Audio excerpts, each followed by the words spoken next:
All right, Peace and Greetings, YouTubers. The Wiz, NBC's Broadway production. Let me just go ahead and say, that was the epitome of black excellence. When I tell you I loved absolutely everything about that production, and yes, I said black excellence. Black, black, black, black, black.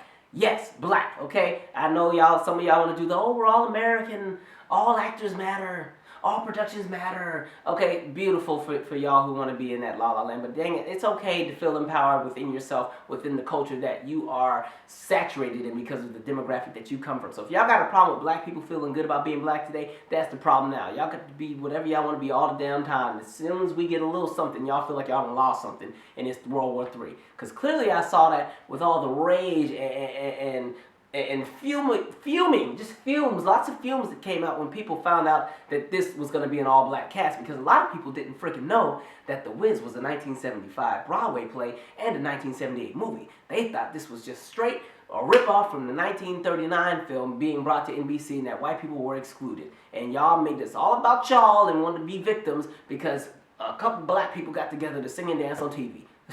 I don't have time, okay? So if that element of black empowerment scared you off a bit or made you feel offended and you felt that your children shouldn't watch this because it's not a part of American culture, well, shoot, that's the problem with America now. Anyway, so I really enjoyed it. I think it was so well put together. And what I loved is that it didn't look tacky. You know, it didn't look like it was thrown together. It didn't look, I'm not going to do that. I was about to name somebody, but that's not nice. It was just great. You knew that NBC put some money behind it because they had faith in the project, and it just goes to show. I hate when people always say that anything that black people do is always, you know, tacky and ghetto and it's not organized. No, the problem is a lot of times we don't get the same funding and the same backing and production that a lot of other things get. That's with films, we never get the same amount of distribution as any other film. With television, we never get the same opportunity. When a black show comes on a major network, everybody's walking on eggshells because the minute those ratings drop, it's just canceled, okay? You know, you can give Seinfeld, 5 seasons to finally catch on, but, something else like a Blackish, God, I don't know whose idea it was to have it come on the same night as Empire. I'm like, Lord, don't let Blackish get canceled because their viewership is falling, Anyway, but like I was saying, when the resources and the opportunity to be great are there, and that opportunity is in our hands, when I tell you we take it and run with it and just set the bar, that overall production, the singing, the music, the costumes, the imaging, the staging, the actors, the variety within the cast, and the diversity. And I'm not just talking about diversity as far as skin color, but I'm talking about diversity within body types and even the type of people who are in there. You had veterans in the film. Stephanie Mills, you had David Alan Grier, who I haven't seen since In Living Color. I know he's on the Carmichael show, but like I said, I haven't seen him since In Living Color.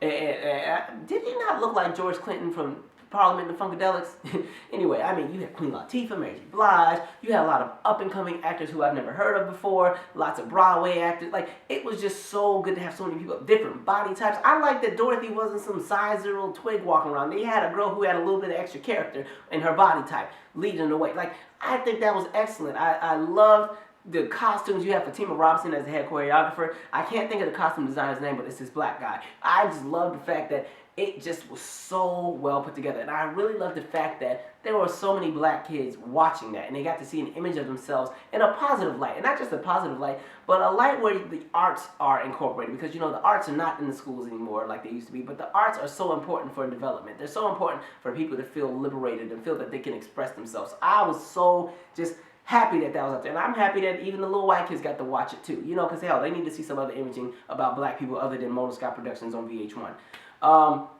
I loved it. The music was so just, even the singing, the diversity within the singing. Because they could have just gotten every black person that could riff, run and squall.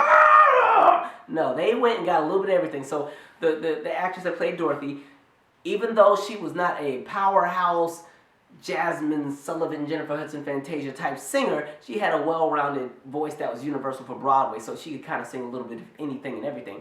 In my opinion, she didn't have a lot of bottom in her voice, which that might have been one of my smaller critiques, because by the time she got to home, I was like, man, I wish Jasmine Sullivan could have did this. Because if you ever saw that clip of Jasmine when she's like 12 and she sings, that little girl killed it. So I would love to see how she would do it at the age of 28. But it's just great. But I think she did a great rendition of it. It's her own rendition because Stephanie Mills had hers, Diana Ross had hers, Jasmine had hers, Whitney had hers, and I feel stupid for not knowing this girl's name. I forgot already. But I enjoyed her for what she did. I think she did decent, and I think it's really hard to sing for 2 hours because there's a difference between studio singing and stage. When you're on stage doing that, you have to train yourself a little bit differently than you do in the studio. In the studio, you can gamble and try to hit the highest note and, sing at the top of your range and push yourself to that limit. When you're on stage, you have to know what your pocket is. And when she did Home, it took her a minute to find her pocket because I'm like, find the pocket, find it. She found it, though. But, and so kudos to her. She did excellent. My only other critique would have been the arrangement for Ease on Down the Road killed me because it just was not as funky as I would like it to be, only because Ease on Down the Road is such a funky song with a lot of and the arrangement that they had still sounded great.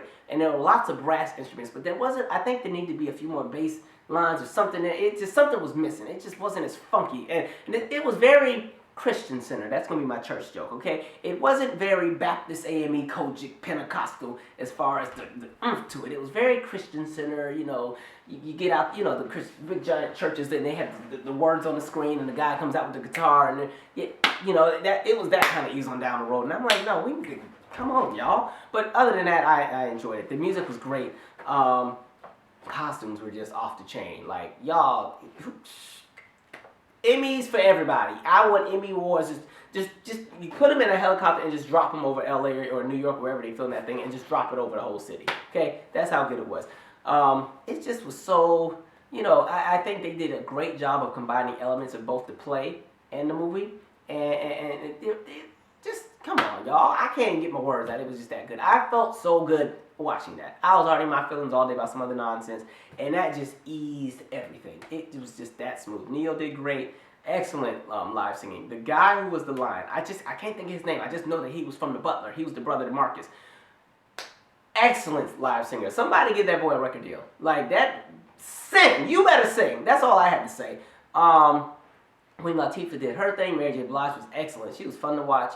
It just made me proud of my own. We deal with so much shit, and sometimes you just need something like that to just ease the stress of your experience when it comes to matriculating through this country, because there's so much nonsense going on right now.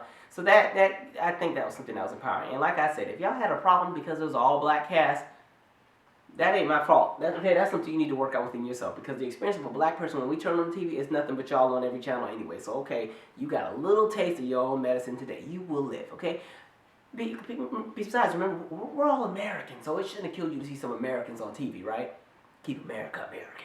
Anyway, I'm out. Subscribe. Share your 2 cents. What did you think? I can't wait for that to be on DVD. As a matter of fact, NBC, just go on and sign us up to do Lion King while we're at it. Y'all can have Frozen. Just let us do Lion King and what else is out? I don't know. Hell, just excellent. I just am so proud of everybody who was a part of that. Every dancer, costume designer, set, stage hand, every single person. Just kudos, kudos, and kudos. That was so well put together. If I was a crier, I'd shed a tear. That's how moved I was. I can't even get my words out. Anyway, I'm going to try to do a little bit more videos. I know I've been kind of MIA, but there's just, hey, I'm dealing with some stuff on the side, and then I've just been very occupied at the moment. But, I know the ratings better be good. America, I will cuss y'all out if I turn on TV tomorrow and it says that nobody watched it except for black folks. I'm going to be real mad. But anyway, I'm out. Subscribe, share your thoughts, favorite parts, any things that you might have wanted to change. Put it all out there in the comment section. Y'all write some nonsense in my comment section like Adele should have been in it, then we're fighting, okay? This one is ours tonight. Y'all get to let us have one thing since y'all take everything else from us anyway. We can have this one, okay? If y'all hate it that much, go on and watch the original 1939 Wizard of Oz film and watch that, because I'll tell you right now, they show one as funky as we were tonight. Anyway, I'm out. Subscribe.